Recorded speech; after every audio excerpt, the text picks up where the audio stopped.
It's the 6th day in the month of May 2025, and I say welcome to VOP this morning. It's going to be a beautiful week, oh yes.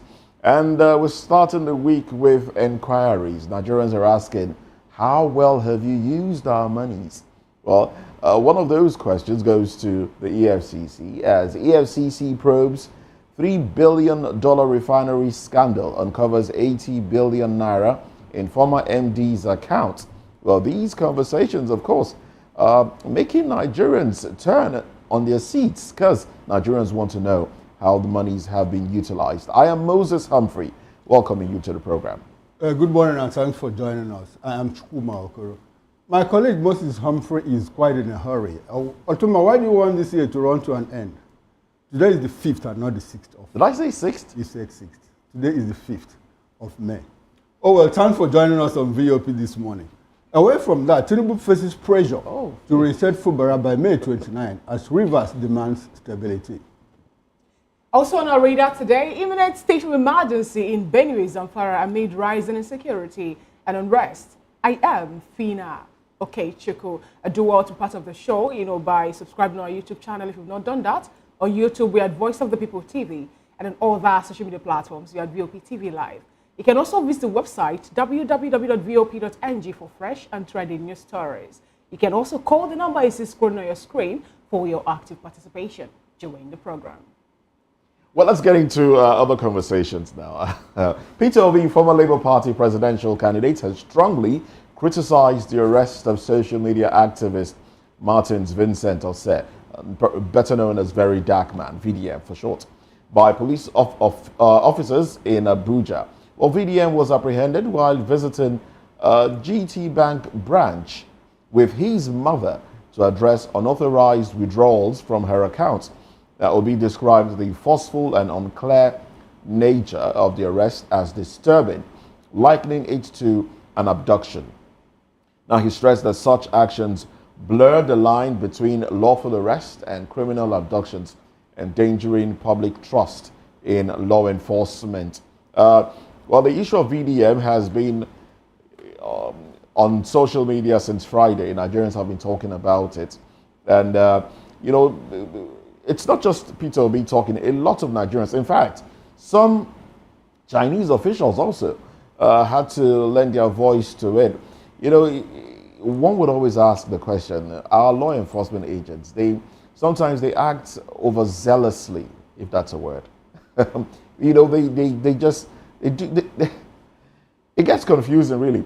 Now, talking about Guarantee Trust Bank, the bank has been having issues lately with customers complaining, not having access to funds missing, the fear that the bank might close operations. I think the bank should do something about that because the image of the bank has been going down. And a lot of people have also said, look, with it's easier.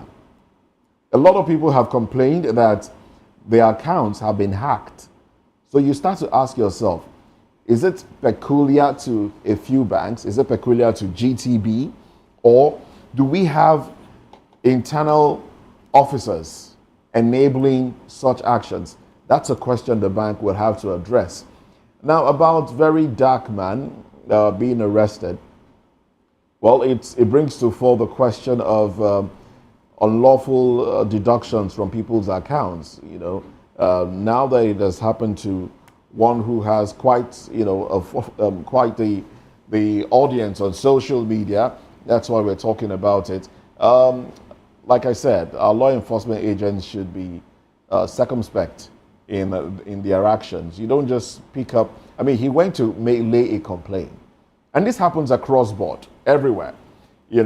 When people feel like your actions might tarnish their image, they bring the law enforcement. They use the law enforcement to suppress you.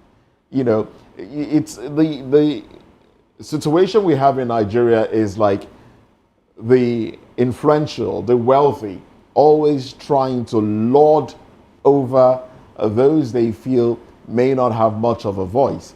But it's very unfortunate. More unfortunate is the fact that our law enforcement agents have, put themselves in a position where they can be used by anybody, basically for the highest bidder. Quite unfortunate, I must say. All I have to say in this is, I think, like you rightly pointed out, Moses, it's high time our law enforcement agencies manage to understand the difference between legitimate arrest and what some persons are beginning to call unlawful abduction. Yes, when you want to arrest someone, I think I have seen this play out in some places, also in Senate Climb, that they will tell you you're under arrest. They cannot use little force. They won't push you. They won't drag you. No handcuffs yet until only if you resist arrest. That's when you might see 2 or 3 persons try to, hold you and push you into the van or pull you into the van. But here, before you know what's happening, handcuffs are everywhere. Even for crimes that, are not really criminal, indicting, they'll put handcuffs on you, push you. It doesn't really make sense. It doesn't really speak well, It looks more like you people are trying to make Nigerians now to be scared of you. That is what it looks like, because your primary duty is to protect lives and property of Nigerians. And then when we now perceive the arrest, the way, the harsh ways in which these arrests have been carried out, even when the crimes have not really been investigated, even when the courts have not, come up to give judgment to say this person is also, okay, when the judge have not come up to say that, I'll pass a judgment, let me use that word, pass a judgment on a particular crime that someone has been allegedly accused of, we see the especially Nigerian police also use forces on Nigerians.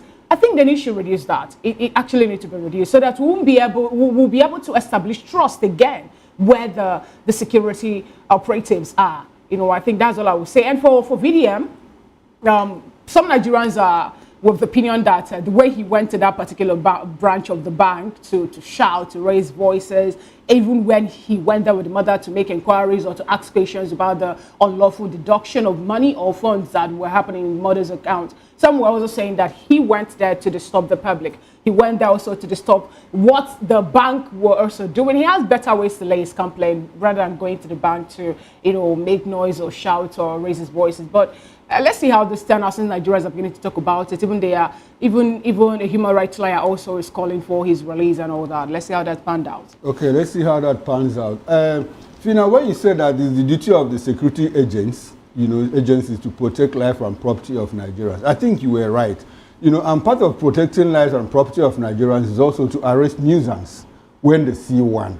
It's not good to have a free reign on society. I am not saying that Vincent Ose, very dark man, was a nuisance, because I was also asking, why did they arrest him in that kind of Gestapo style? Was the police looking for him before then? Had he committed any crime that he was running away? Did they invite him? Did they extend an invitation to him and all of that?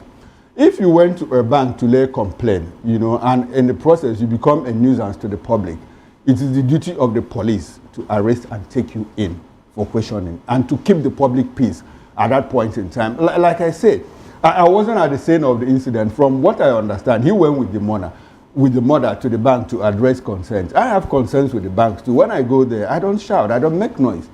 And unfortunately for some of us, the banks are responsive to the extent that they are able to address your concerns, even if not in timely fashion. So it doesn't speak good of society if people just walk into bank.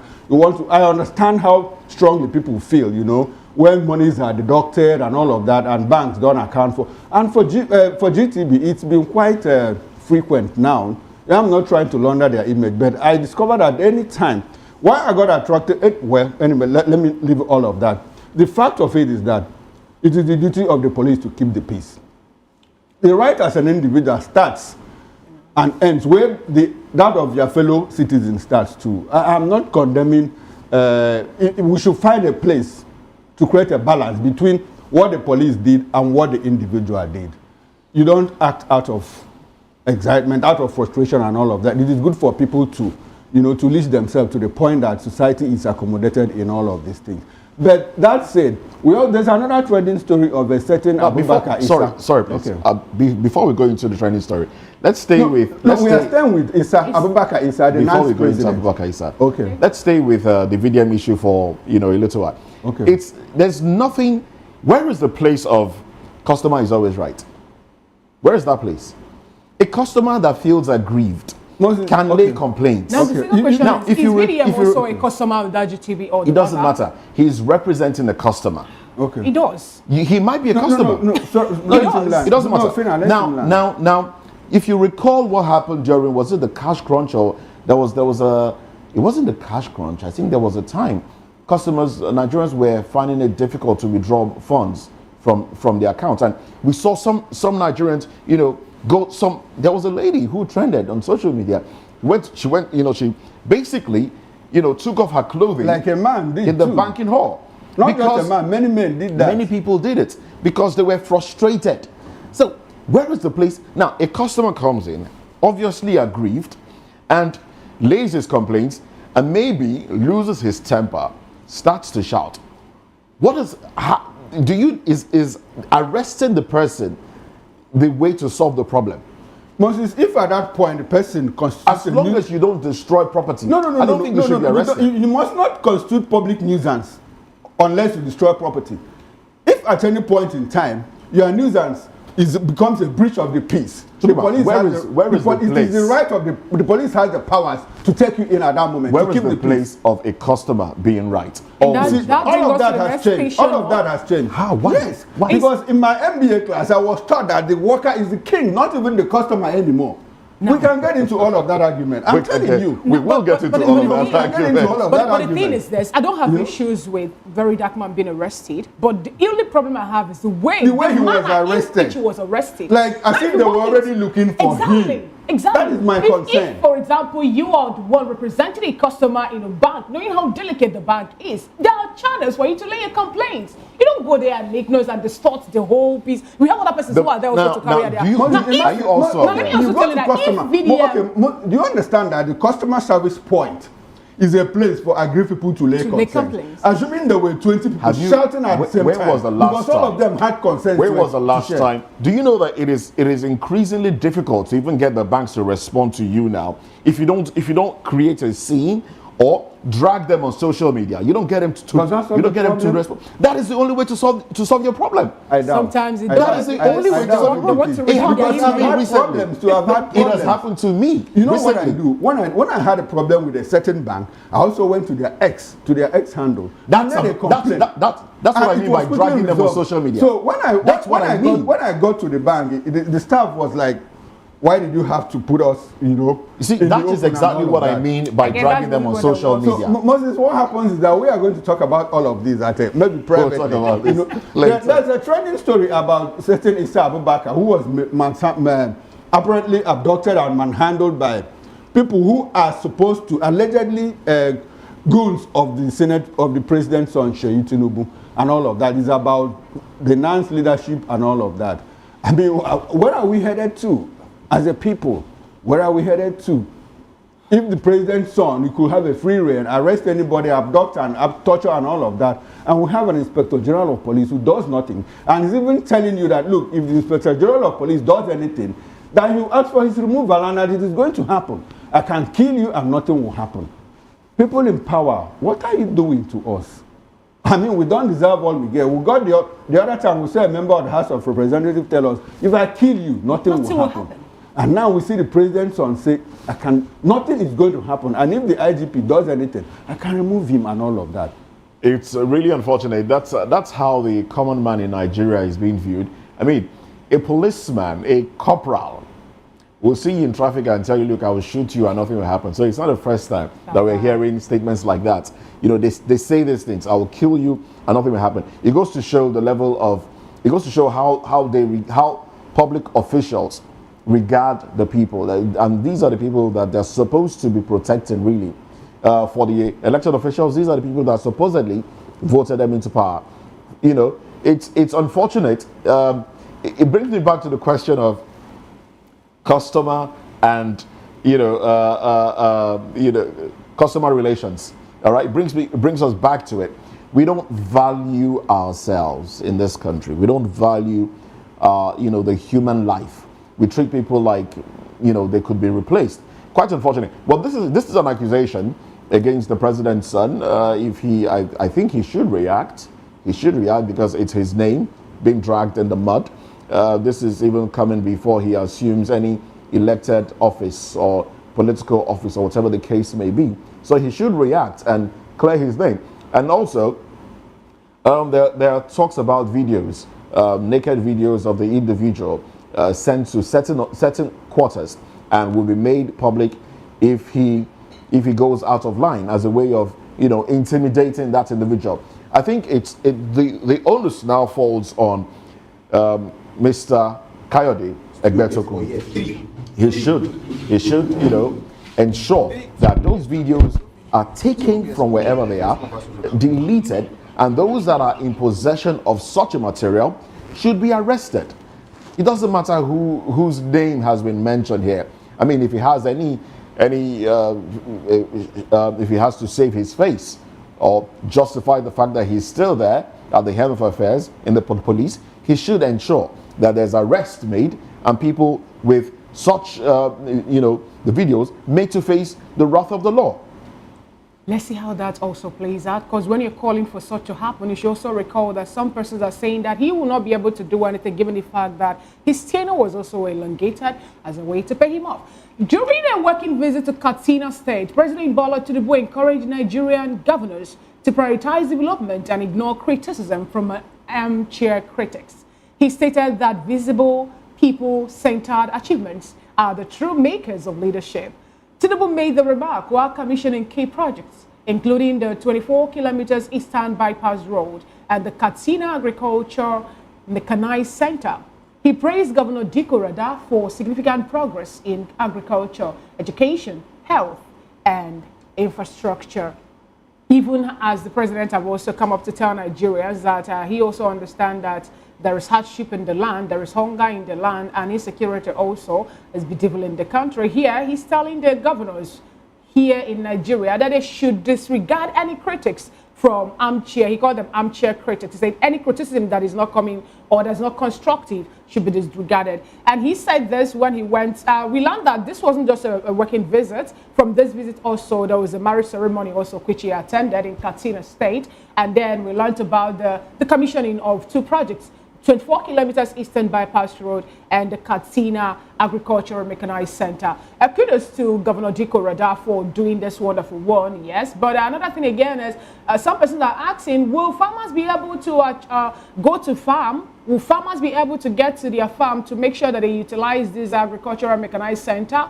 Will Nigerians also benefit from this, given the fact that insecurity have been bedeviling the country? Will Nigerians also be able to apply the 24 kilometers Eastern Bypass Road, when we know that when people are traveling, is either that there's every possibility or chances that you'll be abducted by unscrupulous elements who are everywhere in Nigeria. As big as this nation is, as great as Nigeria is, we have people sacked from their ancestral homes by, if not notorious bandits, it might be Maludin headers, or the terrorist group. We have ISWAP also hoisting their flag somewhere in Nigeria. But it's good a thing that the president also made us understand that the work of governors should speak for them, not criticism from armchair critics. Yeah. The president has quite an intelligent, crew. Those that work with him are really smart people. Press, the media, those that have been in the media for quite a while. Yeah, then we've seen certain coinages. We've seen, the coinage of words like subsidy shortfall to replace, we've seen shortfall. We've seen now we are having working visits, working vacation. I don't know what the working is doing in there. It was a weekend. The president attended a wedding and then he commissioned some projects. So basically, he visited the state. You don't need to add working visit to it. But anyway, about the governors not minding critics, I wonder how you intend to survive, how you intend to serve the people effectively, I beg your pardon, if you don't take criticism, if you don't welcome such feedback. That's to be a good leader, you need to be able to take feedback so you know exactly what you're doing right and how you can adjust and what and the things you're doing wrong. So asking that your work speak for you, is the president listening to what his own work is saying? what the people are saying regarding his own work, because not too long ago, we still remember when he came into office in 2023, December, the president drove through Lagos and people screamed that they were hungry. The hunger pangs release the people? No. The hunger, in fact, the pangs of hunger, dug deeper into the intestine of Nigerians because things became harder. And the president is talking about agriculture. Yes, we know we need to invest in agriculture, but with insecurity still holding sway, how effective do you think investment in agriculture will be if farmers are not protected? I think the president should be talking more about dealing with insecurity, especially the farmer-herders clash. That should be dealt with. And then farmers will be able to go to the farm and will produce. And there will be, hunger will be reduced to the barest if insecurity is dealt with. Oh well, that's my take on that one. I think there's a lot of talking points that we have, but we don't have much time for that. I saw an excuse, I read an excuse that said that, looks like the president doesn't have a job. Because if he had a job, he wouldn't find time to go commission a 24-kilometer road somewhere in Katsina. What is that all about? I tend to agree with the person. 24-kilometer road, people are praised for doing what they were elected to do. Oh, Governor, what else would you have done? Build roads, pay salaries, provide water, decent housing, and all of that to people. And you expect us to keep clapping hands for you. And the president leaves Abuja, goes to Katsina to commission a 24-kilometer road. So who is going to commission the Lagos-Calabar coastal highway for him? Who is going to do that? The Badagry-Sokoto, who is going to commission that for him? Maybe he will call a conglomeration of presidents, global presidents, to come and do that. The president clearly doesn't have a job. I agree with that person. If he had, the president would be in Benue or Benue State, or even in Plateau State, when his citizens have been killed in cold blood. He will visit Enugu State, where 19 communities have been sacked, invaded by gunmen, and all of that. And he's there attending wedding. As far as I'm concerned, his eyes are on 2027. That is what the wedding is all about. Because Nigerians are being killed in their number. The other day, just as we speak, you don't even know what might happen again in Benue Plateau, in the Middle Belt region, or in any part of the country. It could be in Ondo State. It could even be in Ebonyi State, or in Borno, or in Sokoto, everywhere. Terrorists this country has been enveloped by insecurity. And we have a president that is attending wedding, commissioning 24-kilometer road, and all of that. It's quite unfortunate. Anyway, the National Orientation Agency, NOA, has voiced strong support for Operation Safe Corridor, a federal initiative aimed at de-radicalizing, rehabilitating, and reintegrating repentant Boko Haram fighters. Well, during a courtesy visit by OSC officials on May 2, NOA Director General Lanre Issa Onilu acknowledged past skepticism due to misinformation, but now sees the program as vital for peace and national security. He emphasized that many beneficiaries were not committed extremists, but individuals abducted, coerced, or manipulated during the insurgency in the Northeast. I just have one statement to make. If they are able to fish out these people who they say were not committed extremists, but individuals abducted, coerced, and manipulated, they should flip it and find people who took up arms willingly and killed Nigerians. That is what we want to hear. And not that people are being de-radicalized, people are being reintegrated, and after like 6 months, they go back to that same thing that you said they were coerced into. I don't believe that. And also for maybe a petty thief somewhere in Nigeria now trying to look for a way to survive over the fact that we know that times are hard. I believe that when such person has been arrested too, they will also understand that this person is not an extremist, but that the person also decided to, look for a means of surviving. If we're making excuses for the people or persons that we know, in one way or the other must have caused harm to Nigeria by killing our security personnel or even killing fellow Nigerians, I will say that they're being coerced into doing what they did, that they were not extremists. Are they, or were they in any time before now part of the insurgent groups that have killed people? The answer is yes. Have they carried arms? The answer is also yes. Were there loss of life during their operations? Yes. Were there communities that were sacked during their operations? Yes. Then how come you're telling us to de-radicalize them and you're reintegrating them back into the society? If we keep on making excuses for things like this, then that shows a whole lot of persons will also find a way or see this to be a way for them to survive too, since excuses are being made. Imagine people are being coerced into carrying arms. Are there not many other ways for them to live their lives without being part of, those unscrupulous elements that have killed people, kill our security personnel, the military now died in their drones then in Borno State, and even up until now, we're still losing lives too. And then they're telling us that they were not extremists. Anyway, I don't know how Oniru made his findings or how he also investigated into these people to understand that they were not extremists before coming up to applaud the principle or process of de-radicalization. Let's see how this turns out, though, because Nigerians are complaining, and I'm also complaining also about it. If, for example, you've killed someone in Nigeria, believe me, you should face the due process. You should face the wrath of the law and not be reintegrated or de-radicalized and bring back into the society. Oh, well, de-radicalization, reintegration, that's the word. Words have been spoken, words have been used. I read a report by Zagazola. Zagazola is, I think, an organization that publish reports on insecurity, especially in the northern parts of the country. And yes, I know that some people are forced to join some of these groups. They are compelled, because they want to save themselves from execution. They just have to join. Some of them don't exactly, from what I read, some of them don't carry the guns, but they work, they do some welding job, carpentry work within the camp of these unscrupulous elements.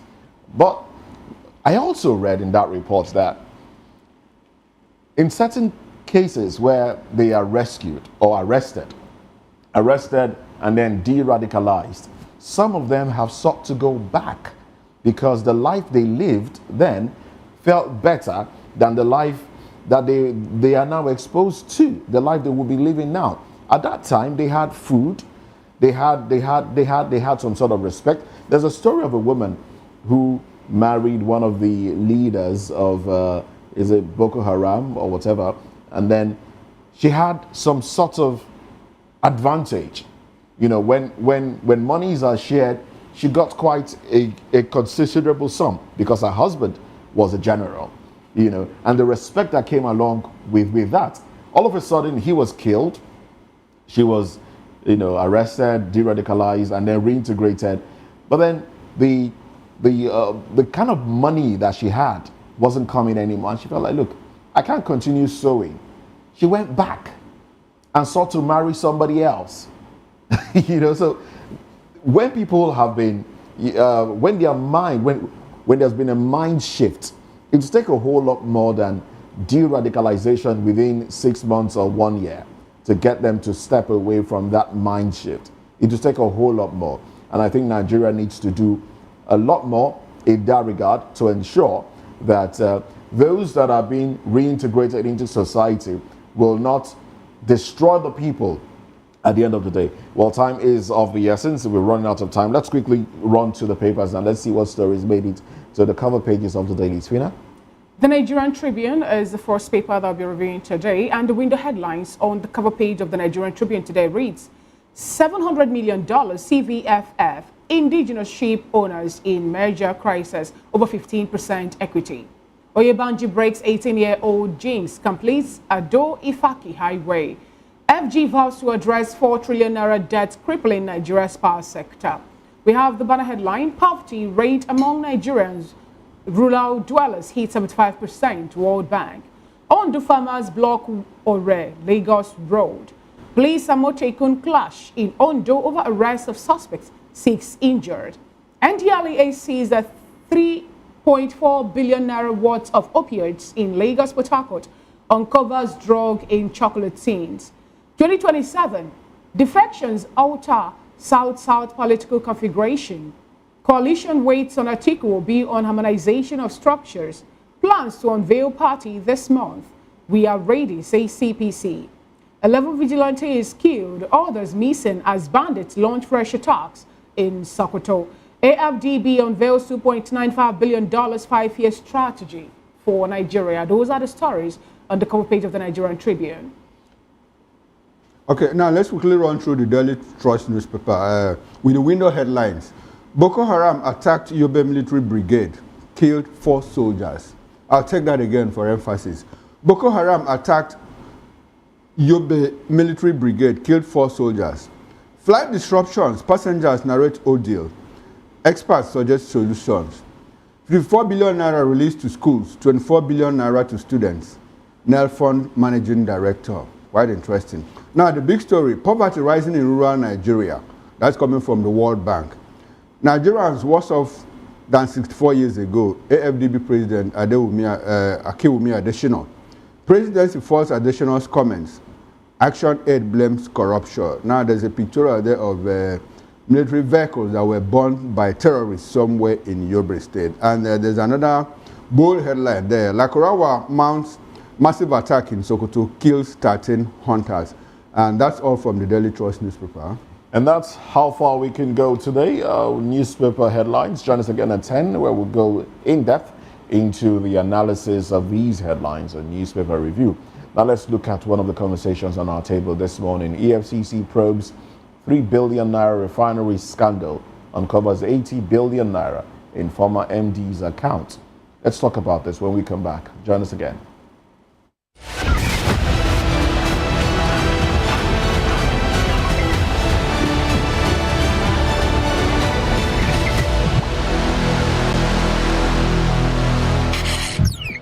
To know the happenings in the maritime sector, join us on the program Maritime Frontiers on VOP TV as we discuss key areas in the maritime sector, from aquaculture, maritime transportation, maritime labor regulation, oil and gas exploration, ferry and passenger insurance, marine pollution and prevention, port operations, and lots more. Join me on Sundays every 2 p.m. to 3 p.m. on Voice of the People TV. Maritime Frontiers, exploring Nigeria's blue economy.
Thanks for joining us again. Welcome back. And of course, the EFCC is in the news. And this time around, we hear that the EFCC is investigating a $2.96 billion fraud linked to the failed rehabilitation of Nigeria's Port Harcourt, Warri, and Kaduna refineries. Former managing directors of the three facilities have been arrested, according to a publication. These individuals include Ibrahim Onoja of Port Harcourt Refinery, in whose bank accounts 80 billion naira was said to have been discovered. The funds, $1.5 billion for Port Harcourt, $740 million for Kaduna, and $656 million for Warri refineries, were meant for refinery turnaround maintenance. However, both Port Harcourt and Warri refineries have remained largely non-functional, with Warri being shut down again in January due to safety concerns. Now, the probe has been expanded to include former NNPCL Group CEO from what was published, Mili Kyari, and 13 other senior officials over alleged abuse of office and fund mismanagement. Well, in another publication, Kyari has denied reports of being in EFCC custody, saying that he's currently on break, relaxing and enjoying, the leave that he never got to enjoy while he was the GCEO in NNPCL. Well, we have with us in the studio Barrister Darlington Agumbo. Barrister, good morning to you. Thanks for joining us. Good morning, Moses. How's it okay? And we also have Mr. Sheson Okwade, who is a chartered accountant, tax professional, and transport administration. Thank you very much for your time. Good morning, Moses. Good morning, everyone. And we have one who also has been a player in the oil and gas sector. He's a communication consultant as well. I'm talking Mr. Akin Fatunke. Good morning to you. Welcome to the conversation. Good morning, team. Good morning, Nigerians. All right, let me start off with the man in the middle, Sheson. Now, let's... This monies, dollars, billions of dollars that was set aside for maintenance in NNPCL basically has not been accounted for because the refineries are not working. Refineries that were supposed to have worked are not working. And now there are talks, we've seen the sacking of some, highly placed individuals within the NNPCL. And don't you think, whether or not Mili Kyari has been arrested, whether or not he's been invited to the EFCC, there are conversations as to whether he was invited. He's saying he wasn't invited. He's enjoying himself. Whether or not, shouldn't he be invited, seeing that he held sway in the EFCC, I beg your pardon, in the NNPCL, in a managerial position for over 17 years? Thank you very much, Moses. Maybe you permit me to start like this. We've said it times with that number. I consider this as one of the stories that we'll discuss and will not see a concluding end, because we've had worse figures than this that we are reeling out, and even where people have admitted, some have done plea bargaining and they were behind the scene, and the conclusion will go below the belt. It speaks volume to our failed system, which a lot of people have been asking that we need to address. With these figures that is being reeled out only for the rehabilitation or turnaround maintenance for NNPCL, you can imagine the millions of dollars in other arms and other sectors that is actually being misappropriated, and we come with stories like this, we discuss it, and even when some of them are found guilty, they still go around doing something. I can tell you for free, the majority of the people at the helm of affair believe that nothing can happen. The largest bidder that will do it will definitely know how to take care of either the judiciary arm, the law enforcement agency, name them, they'll be taken care of. At a time, I heard about people saying the larger you're able to get, the better you're able to have a safe landing in the hands of those that are supposed to punish you.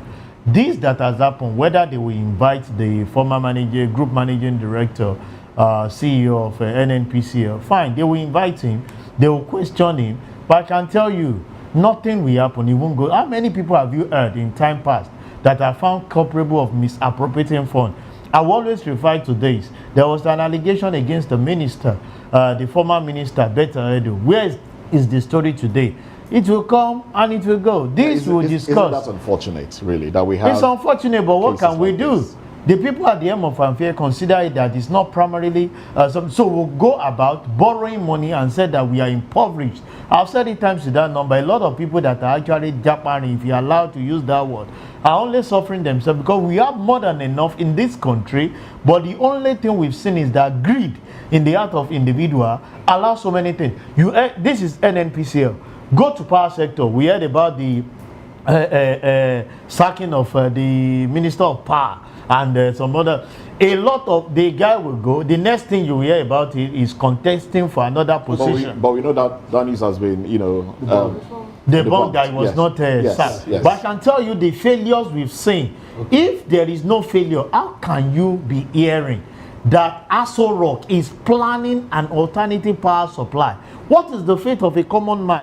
That the responsibility of the government is to provide social amenities. Okay. When there is no power, where are we to go? How many people can afford that which is going to be carried out by the Aso Rock, 10 billion, whatever. Do you know to even get 2 inverter battery with a solar for an average person? You know the amount of millions you're going to spend to get that. Right. Not to talk of. This is the power that let me stay with you. Let me stay with you. We had a discussion on this issue. I think that was last week, either Thursday or Friday. And some people, some analysts were of the opinion that, look, sacking the managing directors of the 3 refineries is not going to solve the problem. Because, okay, are you going to investigate them? But I'm happy too that they've been arrested for investigation. But they also held that, look, the problem is not clearly with the managing directors, that there's a chain, of authority that goes from the top to before it gets to them, including the president, who is the Minister of Petroleum.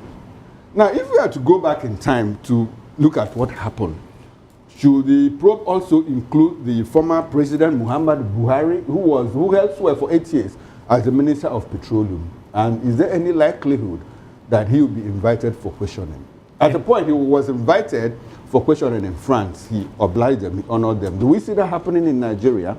Prof, I will say this, that in a Senate climb is what is expected of you, because if you picked up on the managing director of NNPCL, he takes instruction, he reports directly to Mr. President. And when issues like this happen, he cannot come to say he doesn't know, because I know a lot of people will say, well, it's based on his advice that I actually acted. You are expected to be at least a step ahead of whosoever you are managing. And I feel that you should cut across. But in Nigeria, even after leaving office, they will always claim that immunity will get hold of you because you are in office. Even on the excuse of the office, before you see it now, we start turning it to ethnic issue, religious issue, and everybody take that part. So you don't see Buhari I don't see him coming into the mix of this, because a lot of it that has happened in time past, we have seen it just escape. We are talking of Mr. President, even the one that happened below the belt. You see commissioner being squeezed and the governor is being excused of some of the things that are actually being perpetrated in some state. So I can use that to just oppose to say this will just come, attack the managing director, and there are times you even deal with the lower cadre, excuse the managing director and punish the group, the CFO.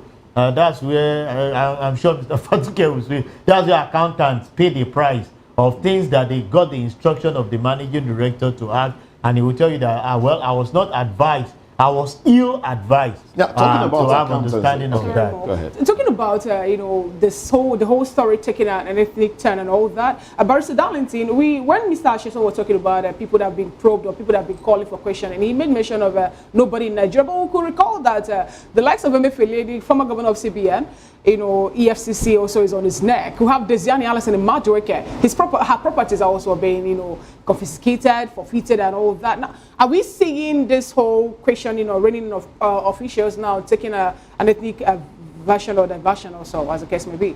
If we say that Mele Kyari will not be calling for questioning. Yeah, Fina, you see, fighting corruption in Nigeria has become a circus show.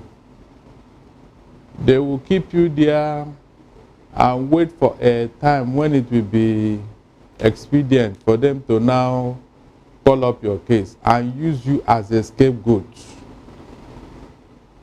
Just watch it. Each time there is a lot of criticism against Tinubu, he will remember one corruption case and bring it up to douse the tension.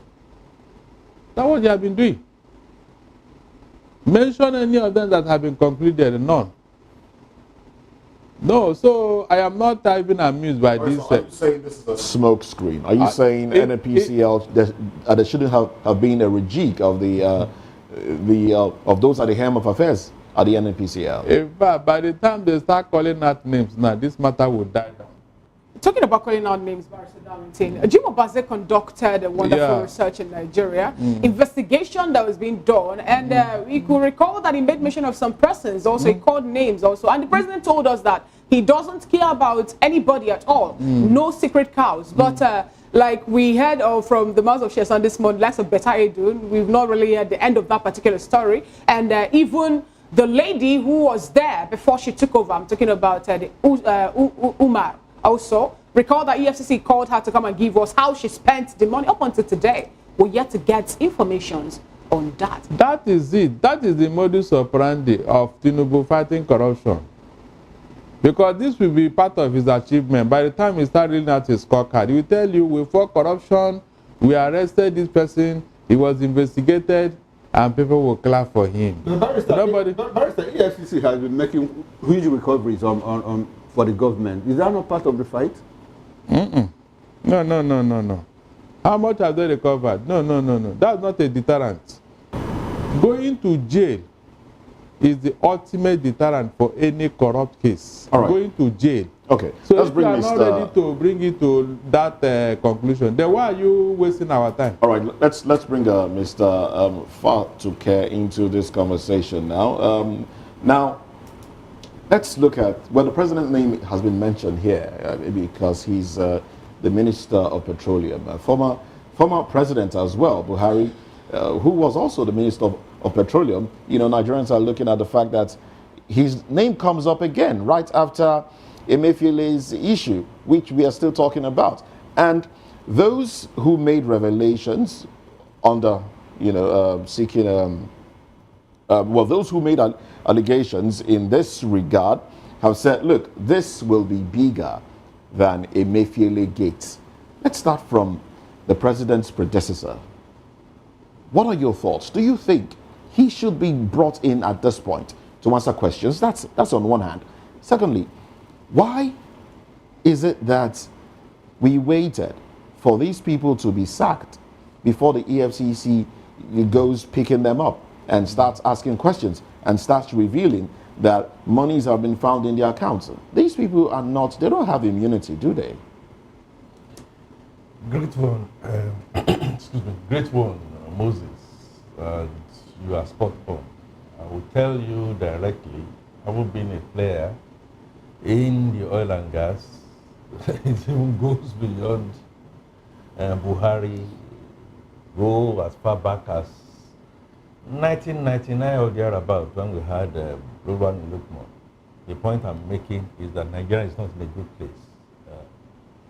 So in quick response, I do not see any reason why former President Buhari should not and cannot be called to dock.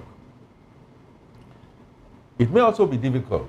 For 2 years, President Bola Ahmed Tinubu has held sway as the substantive minister for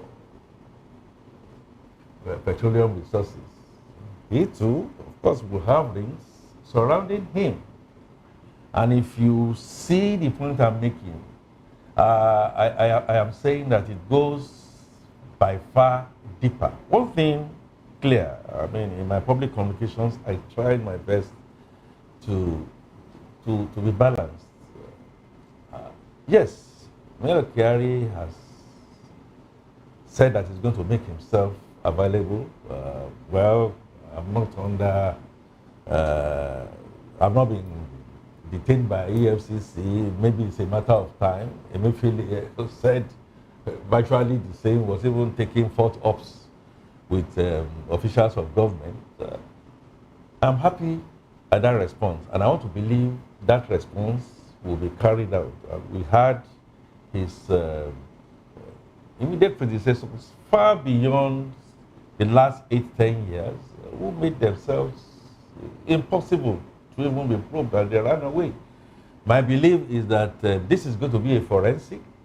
My belief also is that, like I always say, yeah, things go on, go bad, Okay. go on, go bad. Okay, But one okay, day, Mr. Akin. for a president, All right.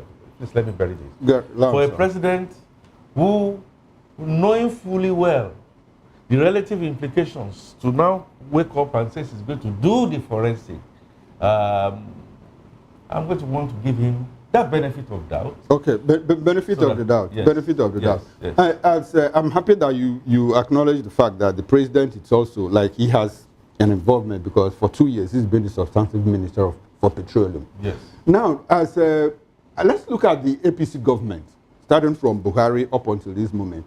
As an administration that rode into power with the mantra of fighting corruption, especially with because when Buhari came in, we were told like, look, everybody has to sit up because there's a new sheriff in town and all of that. Within the 8 years, NNPC account was not audited for 8 good years. You're an accountant, you know the implication of all of that. Now, for 2 years again that this person has been in office, we've not had anything about audit. So when you talk about forensic, I don't know where that is going to come from. So in the mean, do you think that APC has done enough to fight corruption? Let's look at NNPC, forget every other sector. Let's look at the NNPC. Have they done enough to fight corruption? And do you think that they have the political will? I mean, this is 2 years down, and we just have 2 years left, and 2027 is on focus, it's on the spotlight, you know, hogging the limelight and all of that. Do you think that they have the capacity, the will to fight corruption? And I will situate it. The probe we are looking at and the forensics we are looking at is not 8 years. It goes beyond 8 years in the first place. Okay, no, but Buhari stayed for 8 years. He couldn't do that. He said he was coming to fight corruption. Okay, so Buhari said that he couldn't do that. Okay. Tinubu has gotten in there and he said he's going to probe. There's a bit of a difference. And then from the accounting perspective, it's also not factually right to say the accounts have not been audited for past 8 years. It's not been audited for eons of years. That much I know. When you begin to take some little bits of little steps, it's better than not taking anything at all. And now to the bigger question, the elephant in the room. Do I feel that even if we do a cutoff, as we say in accounting, say last 8 years, we can't continue to go back? Has the APC government, in my opinion, tried to stem corruption? My answer to you would be no.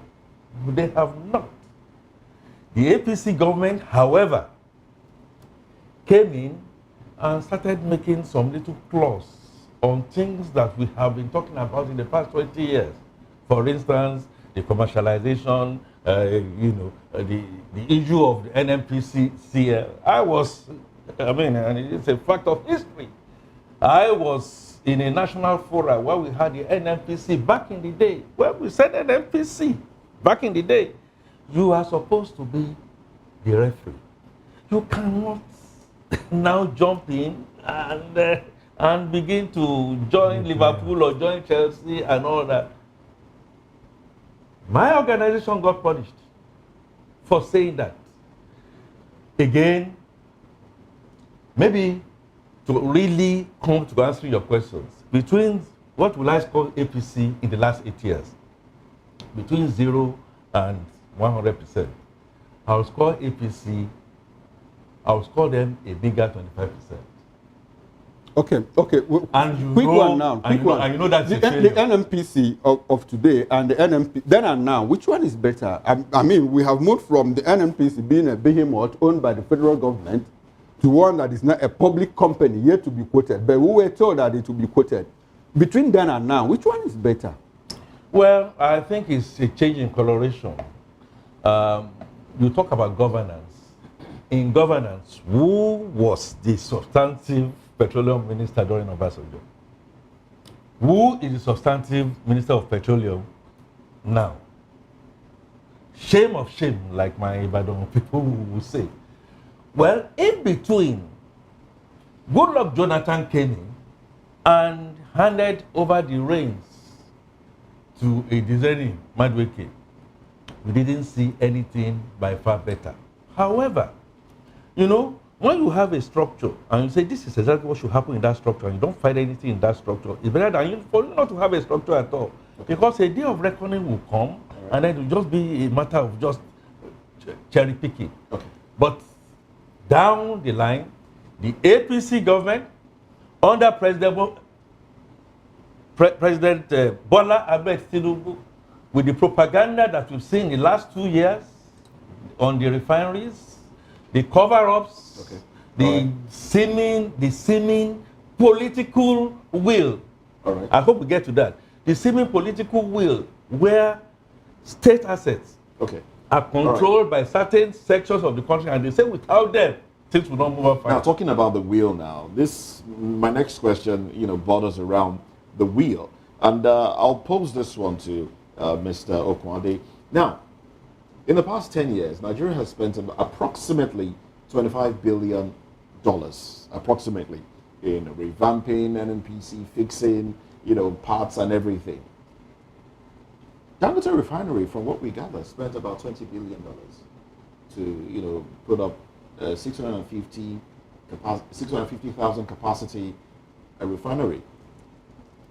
Is there a will for to ensure that Nigeria has a functional refinery?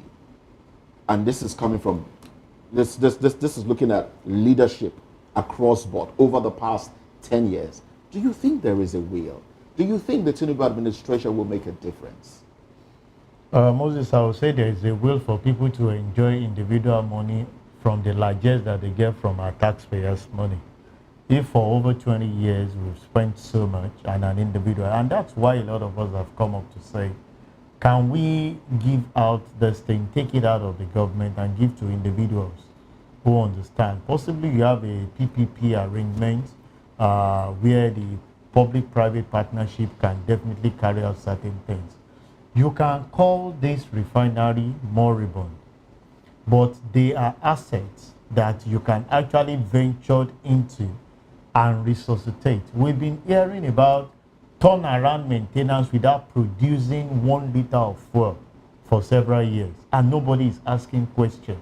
So the political will is more on the side of, empowering certain individuals that we use it. It's like a channel of taking out funds, because I don't understand when you say you are actually doing a turnaround and you are not asking questions on what you are producing. So what are you maintaining? Now, experts have come up to say, Mr. Sheson Kwade, that it is impossible for those refineries now to undergo such turnaround maintenance, given the fact that some of the equipment that they use in erecting them, it's no longer there. Well, I say some of the components that they bought the equipment now for those refineries to be set up, they're all outdated. They are no longer in vogue. They're no longer working. I can tell you that when you give a businessman such thing, it's not about the current asset he's looking at. You have vast land that these issues are.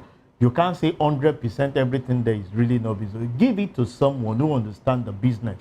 You have, if out of the 20 things they have therein, I can still guarantee you, three out of the 20 can still be made. Then the man knows that he has 17 to work. And talk about the vast land, those that have the expertise. That's why we say, take anything in the hand of the government.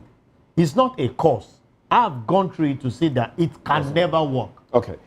Mr. Fatumke, as a player in the oil and gas, should we be talking about turnaround maintenance, seeing that some of the equipment are obsolete? Should we just use the monies and build a new refinery? The language of accountants talk about cut-off. And I can tell you right from Oloibiri, we were poised to fail. But let's take it since Obasanjo came in. And my friend and my brother speaking about assets. In 2007, 2017, 2018, Obasanjo did again.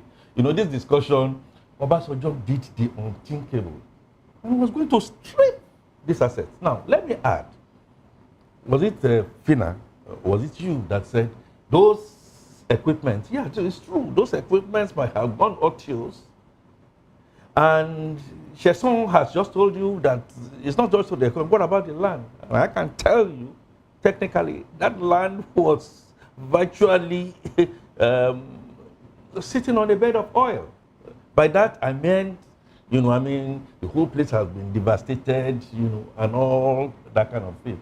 Obasanjo just saw that handwriting in the wall and decided to sell this asset. Dangote was one of them. The PDP government of Yar'Adua came in and turned it around because, of course, you know, you and I and the labor unions and said you cannot sell our assets and all that kind of stuff. So it goes a lot beyond that. I knew, we knew, the oil majors knew that talking about this so-called turnaround maintenance is just providing money for the boys. And who are these boys? Let's wrap who up are these with, boys? These is boys. there a future? Let's wrap up with, is there a future? Should Nigerians have hope that one day we will have a functional NNPC? I'm not talking about a private-owned, a private-owned refinery. Will Nigeria, just like Aramco, will Nigeria have its own refinery? We don't even have an airline right now, state-owned airline. Will Nigeria have its own refinery? Nor do we have a national, anything national. I am of the opinion that Nigeria should not, the government should not be part of all that. Okay. Create the enabling environment, and then the private sector will thrive. So your question, do I think that Nigeria can have a functional refinery? I will help you answer that question from the inference. It is not possible with our political conundrum that we have in Nigeria. We are not practicing federalism. We don't know how you appoint somebody in there. The NNPC started going down when Nigeria took the share people out of the place, and then you fill that up with certain people, and we have not gotten out of that now. One last question. Okay. With all that you see happening within the refineries, now NNPCL, yes. Okay, refineries, wasn't Obasanjo right to have said, let go? Let's sell. He sold. It was more than right. Okay. But did Nigeria agree? Did the politicians agree? Okay. All right, let's get concluded. That is the big question. All right then. We'd like you to stay with us as we get into the next conversation, but Barrister Darlington and Mr. Okwande will have to excuse us. But Barrister, let's have your concluding thoughts now. Except the regulator remove his hand from being a player, NNPC will never work. Take Nitel, for example. That's a nice one. When Nitel died, what happened? Are you talking of all national trunks are busy again? Exactly. What gave right to them? Is it not the GSM you have today? You see, government know what they are doing. You see this NNPC, the story have not been told though. Since 1979, when the first $2.8 billion disappeared under Buhari's watch, and nobody has been able to trace that money. Though it was traced, but the identity of the owner have not been made open, even though some of us knew. But the person who took that money to USA, Midland Bank, he refused to allow himself to be probed. And that was why Shagari School happened. Except the player removed his hand from being a regulator, or a regulator removed his hand from being a player. That place will never work. Every government, every president will want to be the owner of that place. We have seen it happen severally. So all this money we are discovering now is just a child's play. If you go back to what has happened in the past. By the way, how do you think these people have been funding their elections? By the time they start making returns now, this matter will die. All right then. That's your take on the issue. Sheson Kwade, let's have your concluding. Yeah, quite simple. I will continue to say that if you find yourself at the place of authority today, think about what people will say about you years to come when you cease to be.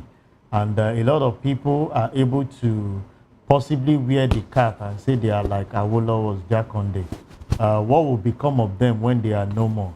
If people like me will always give credit to Jakonde in Lagos State, born and brought up here. He gave us the education. That's why I can speak this grammar, because I don't think my parents had the wherewithal to send us to school, but he provided a free education. We have the free healthcare center, and today we can protect the man wherever we go. The current politician, what will people say about you?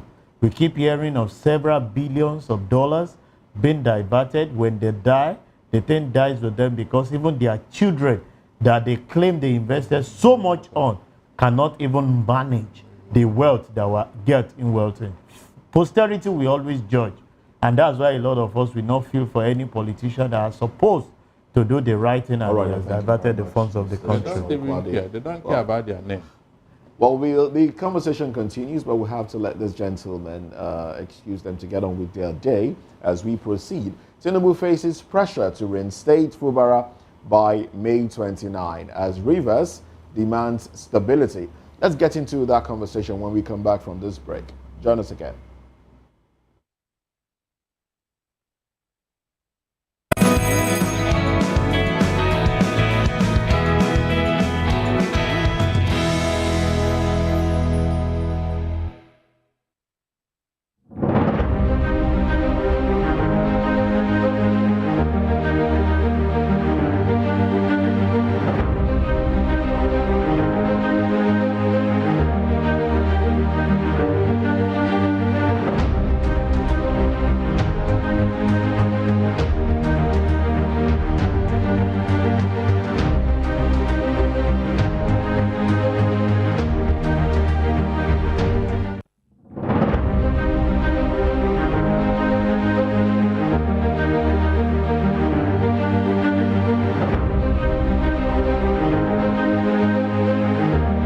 Health is a state of complete physical, mental, and social well-being of an individual. It's the fundamental right of everyone to enjoy the highest attainable standard of health, without distinction of race, religion, or political belief. On VOP TV, we bring you Health Check, a show that x-rays different health issues and provides solutions with the help of experts in the medical field. Join us every Saturday, 2 p.m. on Health Check. Health Check on VOP TV. Your health, our priority. Are you ready for the extraordinary? Something big is happening on your screen. Introducing VOP TV.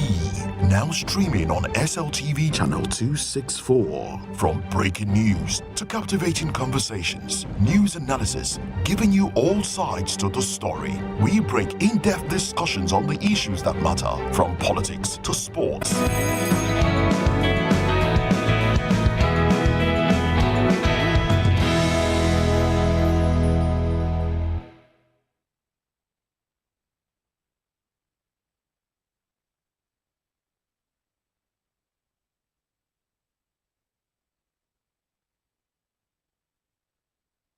Thanks for joining us again. This is VOP This Morning. Following President Tinubu's March 18 declaration of a state of emergency in Rivers State, Governor Sim Fubara and key officials were suspended, creating a leadership vacuum and ongoing political crisis. While Fubara has seen such reconciliation with his former mentor, FCT Minister Nyesom Wike, even visiting him with Yoruba leaders to seek forgiveness. Meanwhile, pressure mounts on Tinubu to reinstate Fubara by May 29. The crisis deepened when women walked out of First Lady Oluremi Tinubu's event in Port Harcourt, demanding Fubara's return, an act Wike blamed on Fubara, calling it embarrassing. Well, we still have in the studio here with us Mr. Akin Fatuke, a political analyst. I will be joined virtually from Port Harcourt by Bishop Dr. Ibioboku Bob Manuel. He's a public affairs analyst and former national vice president, Institute of Strategic Management, Nigeria. We'll also be joined by Comrade Ibrahim Momo from our Benue station. He's a lecturer of political science at Ambrose Ali University at Boma in Edo State. Good morning to you, Bishop Biobaku. Okay, they will join us in the course of the show. So For now, we have Mr. Fatuke in the studio with us. Mr. Fatuke, what's going on in River State? Pressure here and there. Fubara was in London. He had a secret meeting that wasn't secret anywhere because at the end of the day, Nigerians knew that he visited the president. And like a week ago, when he came back, he walked straight to Wike's house and said, and did the ballet, you know, what we call the ballet, and said, I'm sorry, forgive me, worshipped at his feet and all of that. But something happened in Port Harcourt over the weekend where women purportedly walked out of the president's wife, who was represented, by the way, by the wife of the sole administrator. And Wike is saying, you cannot be asking for reconciliation and you are sponsoring people to embarrass the president's wife. In all of this, do you think that due reconciliation is on the way? And we hear that president is under pressure to return Fubara, and that is going to happen by May 29. Do you see any of that happening? Thank you, Mr. Okoro. And I will tell you that the word of elders, words of wisdom, from the onset, I have said it that the solution has to be political. All the detour about law and grandstanding, notwithstanding. And I remember at the earliest stage, if you play the tapes, I commended Smirala Fubara. I commended him. Why did I commend him? I commended him when they went for that first meeting. And I felt, look, me and Fina, we are having a disagreement. I know she has her right, I have my right, and all that. But if I'm a bit older, even if she sounds a bit rude or whatever it is to me, Moses will tell me, mine is to calm down, I must not return. And so I didn't feel that, in all honesty, that Wike ought to have,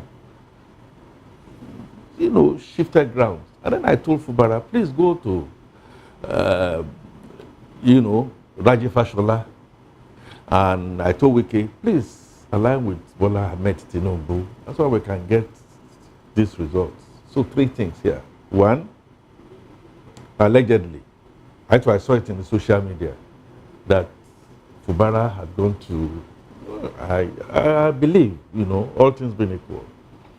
And for him to do that, even though I know a number of people will call for his head, he earns my respect. Okay. He earns my respect, irrespective. And for Wike to now then come and say, okay, yes, I've accepted it, he earns my respect also.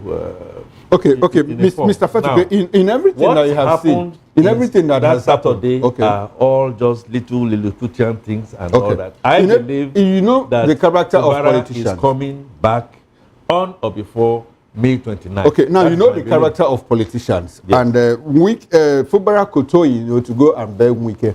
Some people have also said that he practically handed over Wike a dagger with which he's going to slaughter him. Because he's now negotiating from a position of weakness. Oh, well, in a manner of speaking, yes. But I also know that sometimes you stoop to conquer. Jonathan had the will and the power not to have considered, but he said the blood of anybody is not worth my ambition. All right. So, my point, if you say, you see a man of power, a woman of power, needs to be very, very careful. Power belongs to God. I know people are already talking to Wike. I know Wike has been, I don't want to use the word garrulous or whatever it is. Okay. He's come to apologize. Okay. When you come under that kind of thing, get the reign of power and then play the politics better. Right. Thank you very much. Okay. Let's go to Port Harcourt now, where it's all happened. We have Bishop Dr. Ibioku of Manuel. Good morning to you, Bishop. Good morning, sir. Good to have you join the conversation this morning. Now we saw what happened. Kept me in suspense for a while. Sorry about that. Well, now you have the floor, and we saw what happened. We saw the women walk out on the wife of the sole administrator, and do you think that was organized? Because I observed that they had the same attire on. Could it be like that was planned? They went there, Because some are saying that they went there intentionally to embarrass the wife of the sole administrator, and by extension, the wife of the number one man in the country. Well, basically, once more, let me say good morning to our viewing audience and my fellow analysts in the studio. I don't want to agree with all the position, but I also want people to know that we're in a democratic setting. Everything cannot be said to be sponsored, especially by the gladiators. Number one, since the administrator came, there have been mixed feelings about his mission, though it's legitimate to the extent that the president and who declared state of emergency appointed him.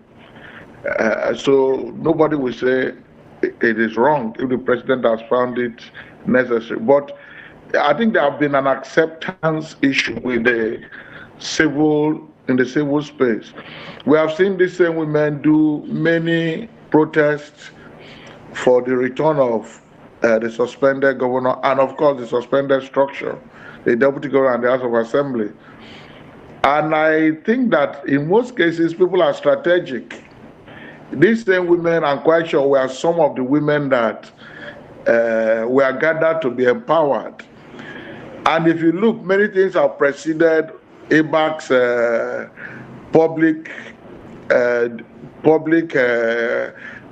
responsibility about talking. The NBA shifted their conference from Rivers State to Enugu simply because they never wanted them to address them. So there have been a build-up. Some of these women could be even part of that larger group, and there have been cases in court and all that. They have not been a smooth sail. So I will not say a particular group or a particular person wanted to molest all right, now the wife of the the question now is the actions of the women. How does it affect the call for peace between Governor Siminalayi Fubara and Wike? If you ask me, I will not say I'm in support that any public officer of any shade should be molested, because I've been warned before, and I'm still a public officer even as a minister. We all expect decorum at all forums. But I also think that, number one, perhaps women choose to do what they did spontaneously out of uncontrolled emotions. But if I'm the president, I will feel that the governor that was suspended is loved to the extent that people can even put their life on. Do you consider that molestation?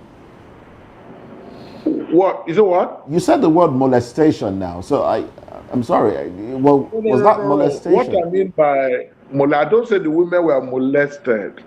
I was saying that the actions of the women, their actions is not what we should commend. But to the president, it should send a message, even perhaps to the wife, that perhaps for Rivers State to be completely peaceful, the structures need to come back. But these people who are behaving so are people's mother, people's wives. Some of them will even be, some of them are sound in mind. They only can explain why, and they explained it to say they didn't want the administrator's wife to address them. But they even were saying they needed the suspended governor's wife to address them because she initiated the program initially, in spite of what has happened. It's an expression of disappointment that up till now, maybe nothing has been done quickly. All right then, thank you very much. At the cause of the women. Okay, all right then. Let's quickly bring. It's also within the democratic rights, but for the reconciliation, it should not be between the warring parties. Nobody should play politics with it. It is standing on its own. All right then, thank you very much, Bishop Bob Manuel. Thank you very much for your thoughts there. Let's quickly bring Ibrahim Momo into the conversation now. He's a lecturer of political science at Ambrose Ali University, Epoma, Edo State, and he speaks to us from Edo State.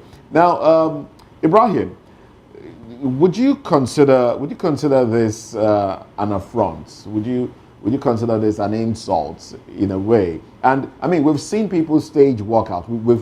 We've seen senators stage a walkout if they feel aggrieved. Is there anything different from the women staging a walkout? Is that an insult?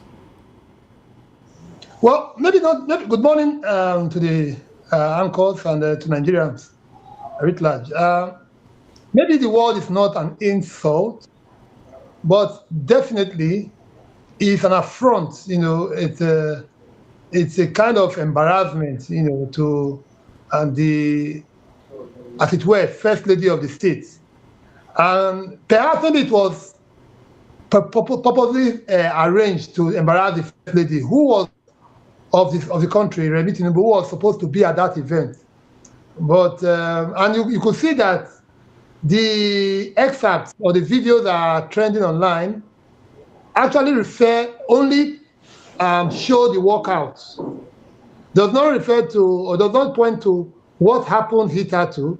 You only see reports of this was what happened just before the walkout. But what is trending is the video of the walkout, meaning that it was actually premeditated. It was pre-arranged with, you know, in an era of social media, in an era of, citizen journalism, you see people highlight exactly only what they want to highlight, and that is what is playing out, in my opinion. It was an attempt to, embarrass. Yes. Now, this attempted embarrassment, as you put it, do you think it will make any difference? Let me ask you the question I've asked in the studio here. Do you think it will make any difference? Well, I think lead to the reinstatement of the suspended governor? No. I think government is not run on public opinion. It's not run on social media. Yes, there's an increasing influence of the social media on the civic space, but public policies are not predicated on, trends or social media, essentially. And what the organizers of that walkout achieved, essentially, also extreme in the public to currently going in River State, but that it is the universe. There's only one view. Everybody feels the emergency room. When you say that this action is premeditated now, Comrade Ibrahim Momo, you can also recall that there was something that happened somewhere in Abo in Delta State, where a particular MC raised or decided to chant a particular song, when the first lady or her representative come visiting the school. You can also recall that students of that particular school reacted in a particular way. Will you also say that that particular action is also a premeditated one, given the fact that Nigerians are saying, Nigerians are here everywhere, they are suffering the hardship, the untold hardship, they are suffering the issue of insecurity and all. Do we really need someone to tell you to do what you have to do at a forum? So you make a very valid point that we cannot take these kind of walkouts or pushbacks, by members of audience of government organized programs as unfounded. There are bases for which these protestations are taking place. And that's the point I think you're making, and I agree with you essentially. The added to that is to say that some of these social media trends are premeditated. That's the point I'm making. Okay. You see it in the point that, let me get this one very quickly, please, if you don't mind. You see it in the point that what is trending is an excerpt, not the entire program. They're not in that Delta example. The first lady was there, Tinubu was there. Her speech was not in that trend. What you only see was that now Mama be this, so the audience or that section of the audience on which the clip was taken is now your mama be this. That is what exactly is there. So I'm saying that it is premeditated. Now a quick one again. Is it right that Nyesom Wike is pointing fingers to seem like Fubara, even when everything playing out in that rivers crisis shows that it's more like the man at the helm of affairs is working in favor of Nyesom Wike? Recall the speech he made before the state of emergency was declared in River State.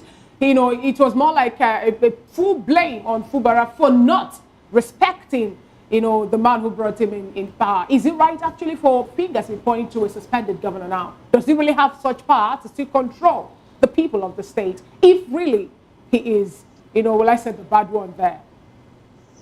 Well, I think it does. He was governor for about 19 or 20 months up until he was suspended. Whether it is legal from that point of view. I think in that period he had built a kind of following. A governor is a governor. He had built a kind of following that he can command a large swath of people. And he still has the war chest, with all due respect. Okay. Mr. Momo, still on this Port Harcourt, on the question that Fina asked, Port Harcourt, Rivers has become more like a political chessboard. A lot is going on there. In fact, the chessboard between the president, the suspended governor, Wike, and the sole administrator. So it's even difficult for one to place a finger to see this is where it's coming from. Now, some people have also said that, look, Wike is behind the walkout. Apparently, to scapegoat Fubara as the person behind all of this. Related to the question Fina asked, why is it difficult for intelligence to know where this is coming from? Should it be a big deal? Shouldn't they know who is behind all of this? No, I think one thing is clear. The whole truth is not on social media. We don't know the full truth, the whole truth. First and foremost, I think earlier on that point was made that, where you don't want to make the point that these persons were dressed in a particular attire. All of those people who did the workout were dressed in a particular attire, which means that they were a group. Exactly my point. Should it be difficult to find out who is behind it? Where their leaning is. It's easy to identify where their leaning is. So, but that one is, and of course, in an era of politics, it is all comers, all gamers affair. Everybody is saying whatever favors them. If you hear, for example, like you have quoted, Wike would say that it was Fubara's attempt to embarrass the president. And then, of course, in that camp, all right, then. People are angry. They are the rivers, and they are tenors. They could see me. All right, thank you very much.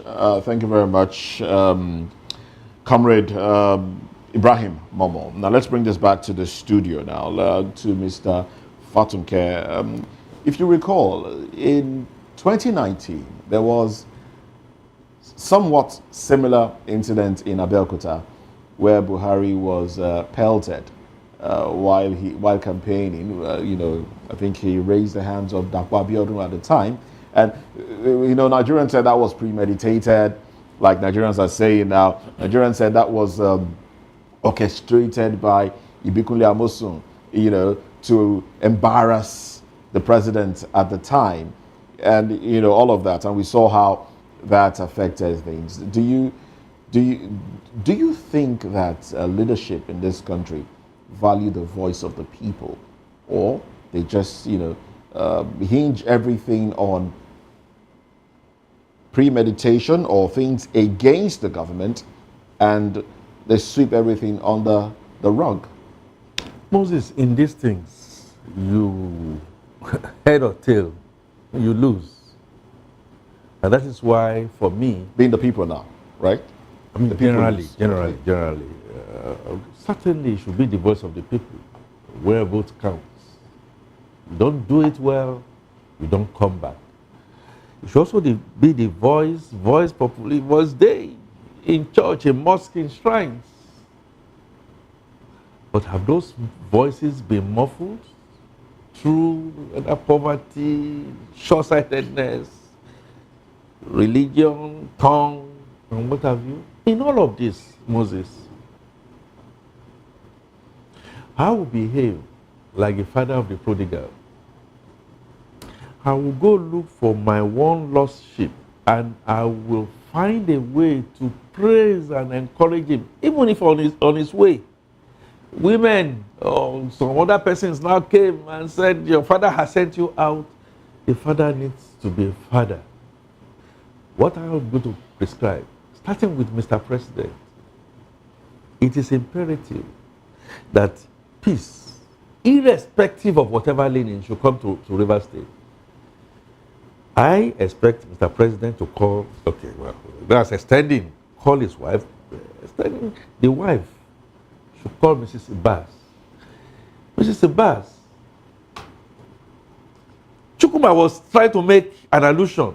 Shouldn't the DSS and all that, are you going to do a thing like that? You will not have put your ears to the ground, and you know the ground is not going to be easy. Even it's easy for you to know. Why is the sole administrator even embarking on that, even though it's been a pre-schedule? Things are not as smooth as they are. Fubara, you don't expect Fubara to say anything now because he's been suspended. So whether you accuse him of being the brain behind or no brain behind, which might also be true. Mama was saying that it might be premeditated. It could be true. We are all in the age of politics. When those stones were pelted on the APC entourage, who are you going to? If they arrested some people, my expectation, if I was to be the president, was that these are all politics. And the only way to calm the storm is to make things calm. In the whole of this, I enjoy Nation Wike. Okay. Please get me right. I'm not saying it's wrong or it's right. Okay. I enjoy Nation Wike to mellow. Okay. He went as far as saying, as a leader in River State, I apologize. Whether sent or not, that was good. But to now then say that you know that it must be, Fubara, I think it was an overkill. Okay. Let's quell the whole thing so that your ultimate question, on or before May 29. May 29, peace comes back to River. All right then. And it becomes a history of the past. All right then. Peace in Rivers. Peace in Rivers. All right. So let me quickly ask one more question to Bishop Bob Manuel Ibioku. Bishop, now you are in Rivers State. Peace in Rivers is what we clamor for. That's what a lot of Nigerians are asking for. Some would say there was no chaos in Rivers in the first place. I don't know what side of the divide you fall on. But if the governor, do you foresee the governor being reinstated after the 6 months initial suspension? If that is done, do you foresee a situation whereby if fences are mended, the governor might, run for office again in 2027? Do you see that happening? Or do you think he might just be allowed to run this one term and go home and rest? Yes. I hope I'm on. Yes, you are. Go ahead. Yes, it's within the governor's right, if he chooses to run politically by our constitutional provision. That will be quite personal. But I think that the political settlement which will precede the call back of the governor, the restatement of the governor, should have taken care of all that on the negotiation table. Though there are things that are not predictable, political agreements are not sacrosanct. But I think if it is about whether he will come back or not, he's been doing well. And I think the only way to continue to encourage a man who is doing well is to say, to give him more assignment. So for me, we are not sentimental or political about who or which party and all that. We are looking at performance, and we are looking at development. What have you been able to bring by the public funds entrusted upon you? By we, do you mean the people of the state? Yes, by the people of the state. I think Fubara is loved. Forget about even some of the persons who are politically. Some people in the state will say, will argue that he wasn't even. They didn't really vote him into office. He was imposed on the people, and they just came to love him because he started working. So that there is nobody in Nigeria that was voted for. I'm telling you that because what we enjoyed, the last elections were highly controversial in terms of, or even at the Supreme Court, people were still feeling that they were not satisfied with judicial pronouncements because they had their own disappointment even with the empire.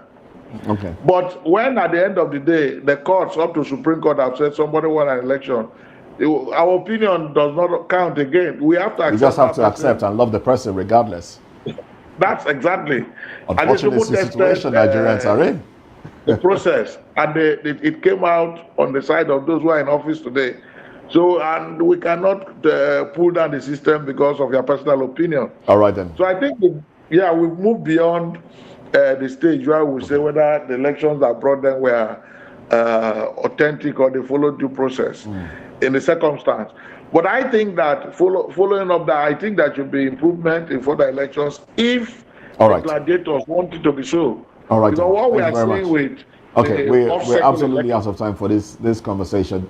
Thank you very much, Bishop Bob Manuel Ibioku. Let's get into the next conversation now. Imminent state of emergency in Benue, Zamfara, amid rising insecurity and unrest. Let's x-ray this in the course of the program. Stay with us.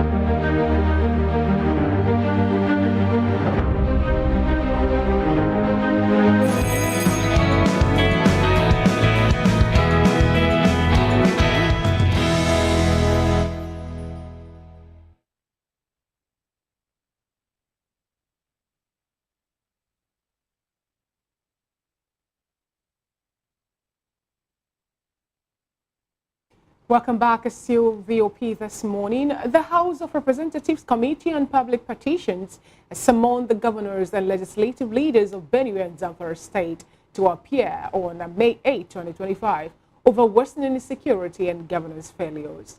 The move follows a petition by civil rights group, Guardians of Democracy and Rule of Law, urging the National Assembly to take over legislative functions in both states due to continued killings and unrest. Committee Chairman Mike Etaba emphasized the need to uphold the rule of law and give the parties a chance to explain their roles. Failure to appear may result in a decision being made in their absence, and this is according to officials that will summon them to appear on April 30. We still have with us in the studio Mr. Akin Fatunke, a communication consultant and arbitrator, and also Comrade Ibrahim Momo, who is a lecturer of political science at Ambrose Ali University. Also, we have Bishop Dr. Ibioku Bob Manuel, who is a public affairs analyst. Thank you so much, gentlemen, for seeing me part of today's show. Now, let me start off with you, Mr. Akin Fatunke. We have a group, more like a CSO, calling or reminding the National Assembly, or rather telling them, or House of Representatives Committee now, to call in the governors of Zamfara State and Benue State over the incessant killings that have been happening in that state. And now we got that a committee also have summoned the governors and also legislative members of the state for them to come and explain why we're having failure of securing of life and property in the state. And this, according to them, might lead to imminent state of emergency in those states. What do you have to say about this, given the fact that we know that across Nigeria, as the case may be, we're having insecurity bedeviling the nation in general? And so, so all the states will be called now? If so facto, Nigeria should come under a state of emergency. So are we going to be looking at Benue and Zamfara? Are we going to be living Plateau? Are we going to be living states in the southeast? Potential states in the southwest? And all that? For me, maybe as usual, my heart, my soul, my spirit goes to all parts of this country, especially Zamfara and the Benue, that people are being killed like fowls. So calling the governor and the legislators is still tinkering with the issues. There are much more fundamental things about the Nigerian state. Not being able to find a solution to the commingling of different nationalities. Land grab, herdsmen, farmers, crisis here and there. that has gone beyond this governor earlier, just taking governor earlier as an example, or the Zamfara governor, which you all knew what happened with his predecessor, where the same law and the same rules applying elsewhere does not apply in. We might find ourselves just to be a jokers. Okay. Now, all right. Overall is a situation where allegedly, whether it's General Danjuma retired elsewhere, I've been saying that there is a grand plan to seize land that does not belong to certain groups or certain people. Certain people have been called in from elsewhere to come and steal land, and the governments, including this particular one, have not been able to summon the political will to rein in the bandits, to rein in the state actors, or at least and those that have been captured, you return them back into all that. So it's like taking one step forward or two steps backwards. All right, thank you very much, Mr. Aki. Let's go to Benue, where we still have Comrade Ibrahim Momo. Comrade, there's a petition before the National Assembly. Okay, I'm sorry about that. We've lost connection with Ibrahim. Now, let's go to Port Harcourt, where we still have Bishop Bioboku Bob Manuel. Bishop, we have a public petition, before the National Assembly by a group called, I think, Democracy and Rule of Law. It's a group of lawyers. And they are asking, the National Assembly to step in. And the National Assembly is inviting the governors of some states, Zamfara and Benue State, to come and tell them why there is no peace in their states. What impression do you have of the National Assembly that clearly understands that the governors are armstrong when it comes to maintaining peace within their domain? I think for the past 25 years before that, we've been calling for the state police. And we have a National Assembly that says, look, governors, you are responsible. Even when members of the House understand that in actuality, that the governors are not chief security officers of their states. What impression, what does that tell you about the National Assembly? Are they on top of their job, or do you think their jobs are well cut out for them? Focus when it comes to our national security architecture and advancement positively. The National Assembly are also part and parcel of the problem. Because I think the issues of security starts with the president, number one. Every part and every space of this country, he has vowed for them to remain safe. The governors are only hanging there as extensions. They don't have direct power. The armed forces are not under them. They also need to be protected. So for a National Assembly to be calling on a state government that are helpless, just take Rivers for instance, there are times even those who have federal might are more powerful than the governors. They even try to intimidate the sitting governor, except where maybe you are stubborn or you are also a kind of people that have, perhaps you are working with non-state actors. So the security situation should not be politicized. Yes, they can call the governors for inquiry, to ask them, but to put the blame on them that why are people dying in their state is beyond their control. We have the Commissioner of Police in all those states. We have military formations in all those states. They all take instruction and command from the president and those who represent him. The people they should call first are the service chiefs. Those in the front line, what is their strategy? What are the intelligence unit doing? These reports were here and there. We ultimately see people dying. Are there no intelligence reports that these crises are building up? It's a complete collapse of our security architecture and management. So the National Assembly should hold people responsible. The governors, yes, to the extent that they support them with the federal structure, they have an extent of what they can do. And these people perpetrating this are backers. So for me, it's like a child's play. What would the governor go there to say? That they know the bandits and they are supporting them? If they have intelligence that the governors are complicit, then they will come specifically to say, we have this intelligence. The National Assembly both the House of Reps and the Senate, they have all it takes. They have committees that have oversight over all these parts of the country. Is this sitting at Abuja? At times we make Nigeria look like a big joke. Inviting this, inviting that, window dressing, a very vexatious issue concerning life and property. We now handle it like it's a political thing. And the most important things are not done. Just like one of the analysts said, which state are you going to leave out? Is it Borno State? Some states, over 69 villages or locations have been taken over by bandits. With their flags on, they are collecting illegal taxes and doing all kinds of illegal things.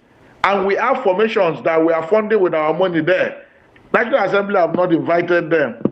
They throw their face the other way around. So I just think that we should be serious with our country. And that is why people are calling that people should now secure themselves. The DSS director, national director, have proposed it.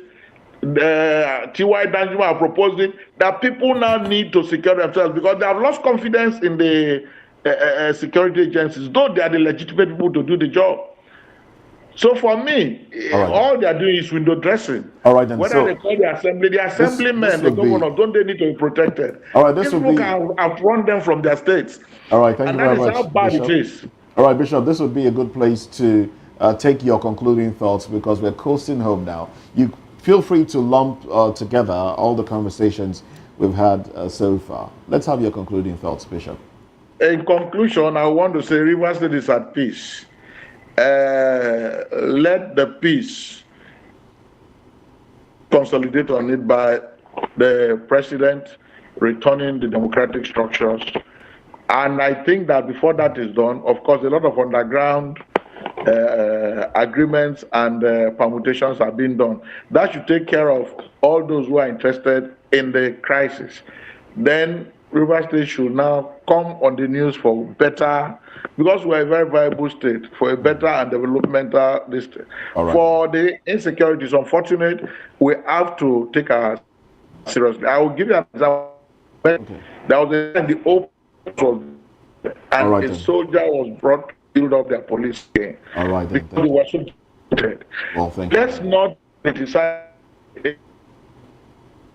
All right, the network isn't making it easy for us to take in all you have to say, but I think we've gotten the major part of it. Thank you very much, Bishop Ibioku Bob Manuel. Thank you for your thoughts there. We do appreciate you. Let's have concluding thoughts from Mr. Akin Fatuke. It will be short. Nigeria is just to come to terms with the leadership questions. Who leads us? How is he or she elected? How acceptable can he or she be?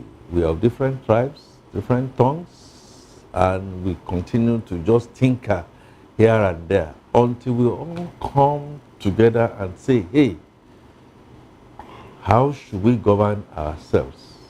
We don't have a consensus, even with the perfectest of perfect, in my mind, to say this is our leader, whether at the state level, especially at the federal level. So that leadership question that we've not been able to resolve, I think we should all get together and say this contraption is not working.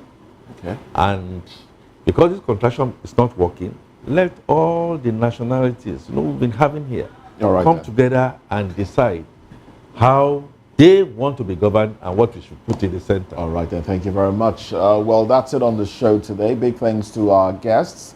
We've been speaking with Mr. Akin Fatuke, who is a communication consultant and also a public affairs commentator. We've also had Comrade Ibrahim Momo, a lecturer of political science, Ambrose Ali University, Epoma, and we've also been speaking with Bishop Dr. Ibioku Bob Manuel, public affairs analyst, former national vice president, Institute of Strategic Management. And thank you very much. Well, that's it on the show. I am Moses Humphrey, wishing you a beautiful day. And I'm Fina Okechukwu. Enjoy the rest of your day and endeavor to be a patriotic citizen. I am Chukuma Okoro. Bye for now.